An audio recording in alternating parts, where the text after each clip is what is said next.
Hello बच्चों, कैसे हैं आप लोग? बढ़िया एकदम। तो मैं एसपी यादव आज लेकर आ गया हूँ क्लास 12 का केमिस्ट्री। और आज हम लोग स्टार्ट करेंगे चैप्टर 4 जिसका नाम है केमिकल काइनेटिक्स। हिंदी बोलते हैं रासायनिक बल गतिकी। ठीक है, तो आज इसका लेक्चर 1 है। तो आप लोग कॉपी और पेन निकालिए और साथ साथ नोट्स बनाना स्टार्ट कीजिए। तो चलिए स्टार्ट करते हैं, ध्यान से देखिए। क्या है चैप्टर का नाम? Class 12 chemistry. चैप्टर का नाम क्या है? Chemical kinetics. केमिस्ट्री का चैप्टर ये 4 है। ठीक है, चलिए। और एक चीज हो, ये जो वीडियो है ये हिंदी और इंग्लिश दोनों माध्यम के बच्चों के लिए। चला जाए सबसे पहले केमिकल काइनेटिक्स क्या होता है? रासायनिक बल गतिकी है। क्या देखिए, केमिकल काइनेटिक्स क्या होता है, रासायनिक बल गतिकी क्या होता है उसको देखना।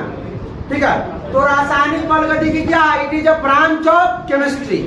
केमिस्ट्री की वह शाखा है जिसमें हम लोग क्या करते हैं, जिसमें हम लोग अभिक्रिया के वेग और अभिक्रिया की क्रियाविधि, मतलब रेट ऑफ रिएक्शन, ठीक है, और रेट ऑफ मैकेनिज्म, हम लोग क्या करते हैं उसमें अभिक्रिया के वेग के बारे में और अभिक्रिया की क्रियाविधि के बारे में अध्ययन करते हैं। और किसका अध्ययन करते हैं? उस इफेक्ट का, उस प्रभाव का जिसके वजह से अभिक्रिया के वेग पर किसका प्रभाव पड़ता है? टेम्परेचर का, प्रेशर का और कंसंट्रेशन का। बात समझ में आया? आप लैंग्वेज भी यहां से देख सकते हैं। ठीक है, अभिक्रिया का वेग क्या बोले हम कि हम लोग क्या बोले, केमिकल काइनेटिक में क्या पढ़ते हैं? केमिकल काइनेटिक क्या होता है? It is the branch of chemistry. यह केमिस्ट्री की वह शाखा है जिसमें हम लोग अभिक्रिया के वेग और अभिक्रिया की क्रियाविधि के बारे में अध्ययन करते हैं। और किसके बारे में अध्ययन करते हैं? जो प्रभाव डालता है अभिक्रिया का वेग पर, प्रभाव डालता है। कौन प्रभाव डालता है? टेम्परेचर, कंसंट्रेशन और प्रेशर। ठीक है, हम लोग इसमें यही पढ़ेंगे कि भाई हम लोग जब हाइड्रोजन ऑक्सीजन मिलाते हैं तो क्या बनता है? जल बनता है। कार्बन और ऑक्सीजन मिलाते हैं, कार्बन डाइऑक्साइड, यानी कुछ भी बनाते हैं तो कितना जल्दी बन जाता है, कितना होता है ना कि किसी कोई काम तुरंत स्पीड से कर देता है कोई लोग। कि मान लेते हैं कि अगर इसको कोई काम बढ़ा दिया जाए कि ये काम करना, तो धीरे धीरे करेगा, पापा के समस्या नहीं करो तो तुरंत कर देंगे। ठीक है, तो यही बात है, इसमें देखना है कि कौन अभिक्रिया जल्दी हो रहा है, कौन रिएक्शन बहुत फास्ट हो रहा है, कौन रिएक्शन स्लो हो रहा है, कौन मॉडरेट मतलब मध्य हो रहा है। तो रिएक्शन मालूम है अभिक्रिया किससे करते हैं? रासायनिक अभिक्रिया। जब दो या दो से अधिक पदार्थ क्या करते हैं? जब परस्पर संयोग करते हैं, मिलते हैं तो एक नए पदार्थ का निर्माण करते हैं। उसे क्या करते हैं? उस प्रक्रिया क्या कहते हैं? रासायनिक अभिक्रिया, केमिकल रिएक्शन कहते हैं। ठीक है, केमिकल कहाँ पे? बाकी चीज चलिए, अब देखा जाए तो हम लोग ये समझ में आ गया केमिकल काइनेटिक्स क्या होता है। क्या यह it is the branch of chemistry. यह केमिस्ट्री का वह शाखा है जिसमें हम लोग क्या करते हैं? अभिक्रिया का वेग, रेट ऑफ रिएक्शन, रिएक्शन का दर पढ़ते हैं कि कितनी देर में रिएक्शन हो रही है, कितनी स्पीड से हो रही है रिएक्शन। ठीक है, रेट ऑफ रिएक्शन। और क्या पढ़ते हैं? Rate of mechanism. ठीक है, मैकेनिज्म क्रिया मतलब अभिक्रिया की क्रियाविधि पढ़ते हैं। और क्या पढ़ते हैं? और क्या प्रभाव को, किस पर प्रभाव पड़ता है? अभिक्रिया के वेग पर, रेट ऑफ रिएक्शन पर जो प्रभाव पड़ता है, किसका प्रभाव पड़ता है भाई? टेम्परेचर कितना उस पर प्रभाव पड़ता है, और प्रेशर कितना, बंद कर दीजिए, प्रेशर का क्या प्रभाव है और कंसंट्रेशन का क्या प्रभाव है, उसके बारे में अध्ययन करेंगे। तो आगे बढ़ा जाए तो सबसे पहले जान लेते हैं कि भाई अभिक्रिया क्या होता है। क्या जानते हैं? अभिक्रिया क्या होता है, रिएक्शन क्या होता है। तो सबसे पहले देखते हैं, चलिए इसका आप लोग स्क्रीन शॉट ले लीजिए। चलिए, उसके बाद है केमिकल रिएक्शन। केमिकल रिएक्शन क्या होता है? व्हेन टू और मोर सब्सटेंस, जब दो या दो से अधिक पदार्थ आर कंबाइन, जब क्या करते हैं? कंबाइन करते हैं, सहयोग करते हैं, परस्पर मिलते हैं ना, विथ ईच अदर, एक दूसरे के साथ, एक दूसरे के परस्पर होता है। एंड क्या करते हैं? फॉर्म मतलब बनाते हैं। क्या बनाते हैं? न्यू प्रोडक्ट, नया उत्पाद बनाते हैं। नया क्या बनाते हैं?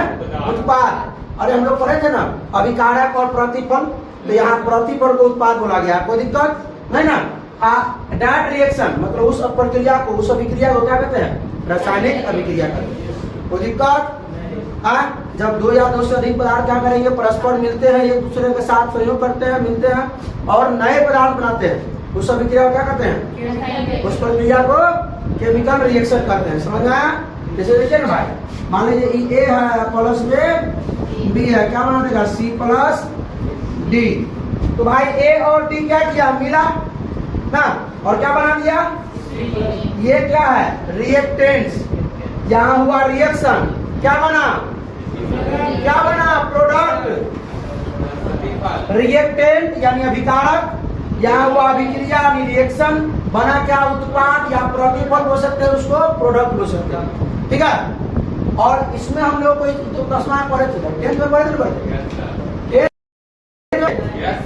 इसमें क्यों पढ़ रहे हैं, क्योंकि हमको जानना है कि ए और बी कितनी तेज से CO2 बना लेगा, कितना जल्दी, कितना स्पीड से, कितना समय में, ठीक है। उस पर टेम्परेचर कितना रखना पड़ेगा, टेम्परेचर पर इफेक्ट पड़ेगा कि प्रेशर का इफेक्ट पड़ेगा कि कंसंट्रेशन का इफेक्ट पड़ेगा, ठीक है। यही सब से पढ़ना है, बात समझ में आ गया भाई। केमिकल रिएक्शन तो हम लोग 10th में पढ़ चुके हैं, लेकिन यहाँ पर देखना है कि ए प्लस बी से सी प्लस डी कितना समय बनेगा, समय ज्यादा लगेगा कि कम लगेगा, ठीक है, या कितना ज्यादा स्पीड से होगा कि धीरे स्पीड से होगा, बात समझ रहे हैं। और इस यहाँ से यहाँ बनने के क्रम में रिएक्टेंट से प्रोडक्ट यानी अभिकारक से प्रतिफल बनने के क्रम में टेम्परेचर का प्रभाव किस पर, रेट ऑफ रिएक्शन पर, कंसंट्रेशन का प्रभाव रेट ऑफ रिएक्शन पर है संजीत कुमार, और कंसंट्रेशन का प्रभाव किस पे, रेट ऑफ रिएक्शन पर क्या पड़ेगा उसको देखना, ठीक है। तो चलिए हम लोग शुरू करते हैं। तो जो रिएक्शन होता है वो 3 टाइप के होते हैं, मेनली 3 टाइप। इसको बेग के याद ध्यान दीजिए, chemical reaction are divided into 3 categories, 3 को कैटेगरी में रखा गया, इसको ही नहीं कह सकते, 3 को टाइप में बांटा गया है, ठीक है। पहला वेरी फास्ट रिएक्शन, दूसरा मॉडरेट रिएक्शन, और तीसरा वेरी स्लो रिएक्शन। आज ये तीनों को पढ़ते हैं क्या, चलिए देखिए। तो वेरी फास्ट रिएक्शन क्या होता है, नाम से ही बदल गया होगा, कोई चीज रखे तुरंत क्या बहुत कम समय में, यानी यहाँ पर क्या रिएक्टेंट रखे और प्रोडक्ट बन के तैयार हुआ, आप पलक को झपकने से भी पहले, ठीक है, बहुत कम समय में, बहुत कम से कम समय क्या होता है, रिएक्टेंट से क्या बन जाता है, प्रोडक्ट बन जाता है। तो क्या बोलेंगे उसको, वेरी फास्ट रिएक्शन। समय कितना लगेगा भाई, 10 के पावर -14 से 10 के पावर -16 सेकेंड, यानी कि बहुत कम समय। बात समझ आ रहा है ना, बहुत कम समय लग रहा है। क्या बोला है कि दिस रिएक्शन विच अकर्स, यह रिएक्शन जो बहुत फास्ट है, बहुत तीव्र गति से यह अभिक्रिया होता है। यह अभिक्रिया जो है हम लोग देख नहीं सकते, सिर्फ डाले बस डालने और क्या होता है प्रोडक्ट बन के तैयार, इतना कम समय में ये बनकर तैयार हो जाता है, ठीक है। The rate of reaction can not measure, इसको हम लोग मेजर नहीं कर सकते एट रूम टेम्परेचर या नॉर्मल टेम्परेचर। रूम टेम्परेचर कमरे के ताप, कमरे के ताप क्या होता है, रूम टेम्परेचर कितना डिग्री, कितना डिग्री से 25 डिग्री सेल्सियस, या बोल सकते हैं तो लगभग में, या बोल सकते हैं 200 केल्विन, बोले तो 298 केल्विन, 273 होता है 0 डिग्री सेल्सियस का, हाँ 25 डिग्री सेल्सियस का, ठीक है। तो ये उदाहरण, तो रूम टेम्परेचर पे इसको मापना, मेजर करना क्या संभव नहीं है, माप नहीं सकते इसको, माप सकते हैं क्या, नहीं माप सकते, क्योंकि इतना फास्ट हो रहा है कि मतलब पता नहीं चला, ठीक है। तो इसको रूम टेम्परेचर मापना क्या असंभव है, इसी को क्या कहते हैं हम लोग, वेरी फास्ट रिएक्शन करते हैं, ठीक है, तीव्र गति अभिक्रिया करते हैं। आपका हिंदी इंग्लिश में लिखा हुआ है कि क्या बोला गया है कि रिएक्शन जो है वो बहुत फास्ट होता है, और ऐसा रिएक्शन जिसको हम माप नहीं सकते, किस पे, रूम टेम्परेचर। और उसका समय देख लीजिए कितना समय लगता है भाई, यहाँ दिया हुआ दिस रिएक्शन टेक्स अबाउट कितना समय, 10 के पावर -14 से 10 के पावर -16 सेकेंड, मतलब इतना कम समय में, मतलब 1 सेकेंड का इतना भाग, समझ रहे ना। और एक और चीज यहाँ पर देखिए, ऑब्जेक्टिव को पूछा जाएगा, ठीक है। यहाँ पर क्या बोला है, generally this reaction involve ionic species, या ionic species ionic compound and known as ionic reaction. पूछा जाएगा कि आयनिक रिएक्शन निम्न में से कौन है, तो very fast reaction, moderate reaction है, मॉडरेट रिएक्शन और वेरी स्लो रिएक्शन। क्या बोलिएगा, वेरी आयनिक रिएक्शन जो है क्या है, वेरी फास्ट रिएक्शन का उदाहरण है। या पूछेंगे कि वेरी फास्ट रिएक्शन का उदाहरण है, तो मॉलिक्यूलर रिएक्शन या आयनिक रिएक्शन क्या बोलिएगा? आयनिक रिएक्शन। कोई दिक्कत है क्या? या आयनिक कंपाउंड हो सकते हैं। समझ में आया? वेरी फास्ट रिएक्शन का समय कितना है? 10 के पावर माइनस 14 से 10 के पावर माइनस 16 सेकंड। बढ़ा जाए एग्जाम्पल देख लीजिए। AgNO3 प्लस में NaCl आयनिक है, मतलब आयन का ट्रांसफर होना चाहिए, आयन के वजह से रिएक्शन होना चाहिए। आयन समझते हैं ना, धन आयन, पॉजिटिव चार्ज और नेगेटिव चार्ज। ये बात समझ में आ रहा है? Ag पर क्या होता है? Plus charge. आप कहाँ लिखा जाए? याद रखिए, Ag पर क्या होता है? प्लस, और NO3 पर क्या होता है? -1। और आइए, और क्या है? Na पर क्या है? प्लस, और Cl पर क्या है? प्लस वाला माइनस वाला सब कंबाइन करेगा ना, क्योंकि आयन का आयन क्या बोला है? आयनिक रिएक्शन है। वेरी फास्ट रिएक्शन क्या है? आयनिक रिएक्शन है। तो भाई Ag को किसके साथ ले आइए, और NO3 को किसके साथ? ये प्लस है, ये माइनस है, प्लस वाला इसको तो तोड़ना पड़ेगा ना भाई। हाँ, तो क्या हो जाएगा बताइए थोड़ा? AgCl प्लस NaNO, इसको देख लीजिए। Ba barium plus 2 charge. Barium पर कितना होता है? कहाँ लिख दिया? यहाँ लिख दिया जाए। बेरियम में होता है प्लस 2 चार्ज। और क्लोरीन, क्लोरीन पर तो -1 होता है। क्लोरीन पर तो क्या है? क्लोरीन का 2 बना है, 2Cl2 माइनस हो जाएगा। उस पर क्या? Hydrogen, hydrogen plus 1 charge. Hydrogen पे प्लस 1 चार्ज होता है, लेकिन हाइड्रोजन क्या होगा भाई साहब? 2 है। हाइड्रोजन क्या हुआ है? 2। और क्या है? SO4, SO4 को निकलने पर क्या होता है? 2 माइनस होता है। तो किसको किससे मिला दिया जाएगा? Ba प्लस में है, और इसका क्या? SO4 -2। क्लोरीन पर -1, क्लोरीन 2 हुआ, हाइड्रोजन प्लस 1, क्या? 2 हाइड्रोजन, तो मिल सकता है। क्या बनेगा? BaSO4 प्लस में HCl, लेकिन 2 को HCl कितना? 2HCl। तो भाई वेरी फास्ट रिएक्शन समझ में आया? क्या होता है? ये आयनिक एग्जाम्पल जब भी पूछा जाएगा कि very fast reaction is example of, या ionic reaction is an example of, ना समझेगा। संजीत कुमार, ध्यान दो। चले भाई, नींद आ रहा क्या है? यहाँ देखिए, यहाँ देखिए। चलो भाई, सपना मत देखो। समझना कि बहुत तीव्र गति से यह अभिक्रिया होता है, और कितना सेकंड में? 10 के पावर -14 से -16 सेकंड में। ठीक है, और इसको रूम टेम्परेचर पर नहीं माप सकते हैं, तो नॉर्मल टेम्परेचर पर। कोई दिक्कत? आगे बढ़ा जाए। दूसरा है मॉडरेट रिएक्शन। दूसरा क्या है? Moderate reaction. तो this type of reaction the rate can be measured at normal room temperature. इसको हम माप सकते हैं, क्योंकि ये थोड़ा मतलब पूरा धीमी नहीं, मतलब हाई से थोड़ा कम हो जाता है, हाई से थोड़ा कम। इसको हम माप सकते हैं, इसको मेजर हम कर सकते हैं रूम टेम्परेचर। ध्यान दीजिए। ठीक है, तो वो वैसे रासायनिक क्रिया जिसके वेग को कमरे के ताप पे मापा जा सकता है। अब पूछेगा कि एक चीज और बोला गया कि आयनिक रिएक्शन को हम क्या बोलते हैं? Molecular reaction. आणविक क्या? अभिक्रिया। क्या बोला गया? आणविक। बोला गया है कि रासायनिक बलगति में, सॉरी यहाँ देखिए, आणविक यौगिक अभिक्रियाएं सामान्यतः मध्यम वेग अभिक्रिया।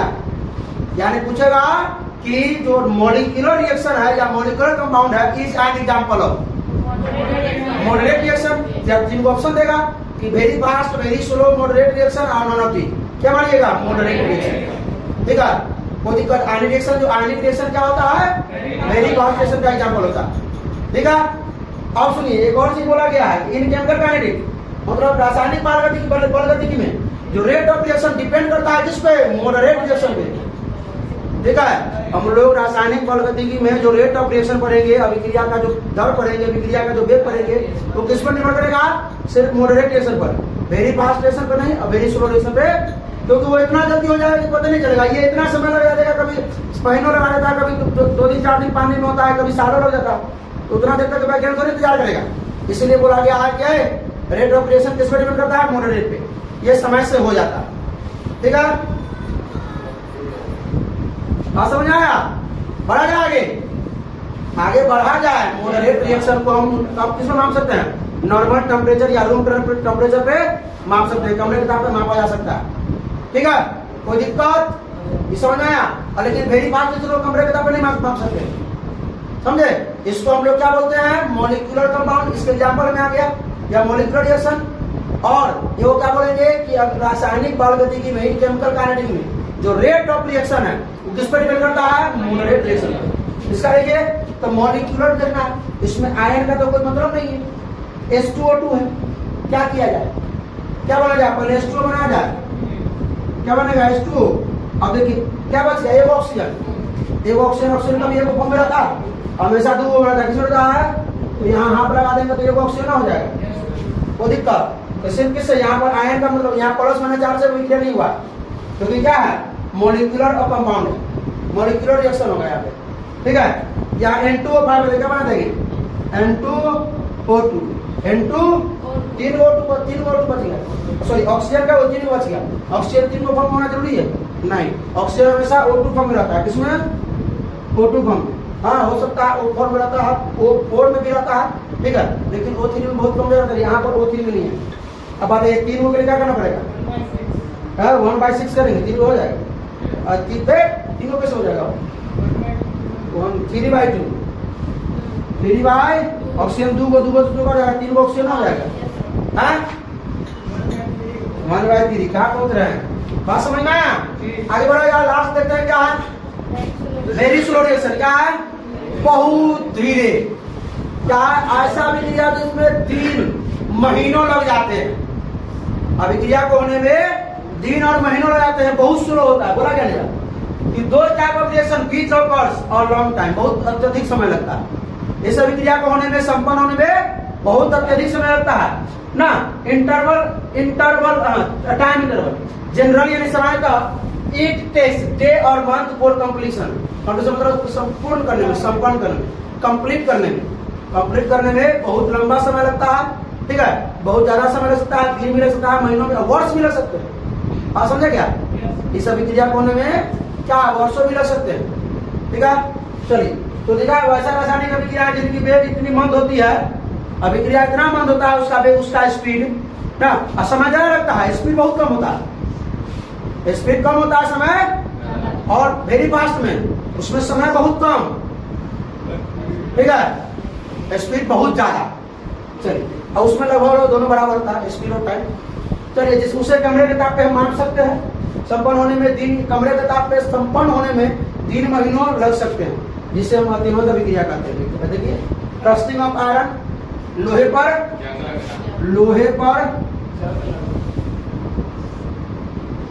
पर जंग लगना। और क्या हो सकते हैं? Formation of curd from milk, दूध से